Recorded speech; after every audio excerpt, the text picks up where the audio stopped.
pane chitiko chinouya chikuzona kumana yokozwa muri kuona kuti aiwa mazuva ano vari kuuya vachifukunyura zvese vanhu vonyatsa kuona kuti kozva chiri chokwadi vanhu vanenge vachimotenderedzwa nemanyepo kuti vakomana ava vakabata goridhe rechokwadi sanambira masviko anobuda achitaura panapa vachinokwanisa kufind out the cause iri kuitika cause yezvese zviri kuitika muthe regime aiwa kusaurirana kana matensions aripo vauya vakamubata aiwa munhu ari kukonzeresa izvi sanambira masviko anobuda nyogwa nawo kumina kozwa anobva wasubscribe olike button on the bell icon vanenge vachiposta this picture ramuri kuona iri vonyera vachiti in a leaked audio circulating nyoka yemabhunu is heard accusing Opa Muchinguri Kashiri of being power hungry.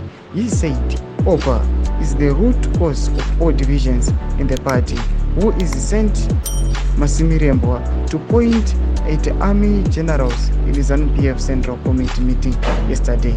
Thomas Kwana achiti aiwa Opa Muchinguri ari kupointwa out in a leaked audio yaari kuti aiwa ndiye the cause, aiwa ndiye Honzero, ndiye ari kukonzeresa zvese. Mukaona vanhu vanozopointwa out vachipuwa mhosva kana kuti vachi-blackmailiwa vari kuti aiwa she is the one who is causing all those risks. Mashoko ari kubuda panapa achitaurwa nevakomana vekozwa muzoti ava they've got the intelligence system amuri kuona iri kupengesa ichikonzeresa vachifukunura vachiexposa zvese zviri kuitika. Vakatsidza vakauya vakatora paendo pavo vakati aiwa kubva nhasi takuexposa zvese zvinenge zvichiitika munyika yeZimbabwe zvikuenda against macitizens. Tudze mafungiro enyu moti kudei pamusoro pechitiko ichi nekume section medu. So subscribe or like, so turn on the bell icon.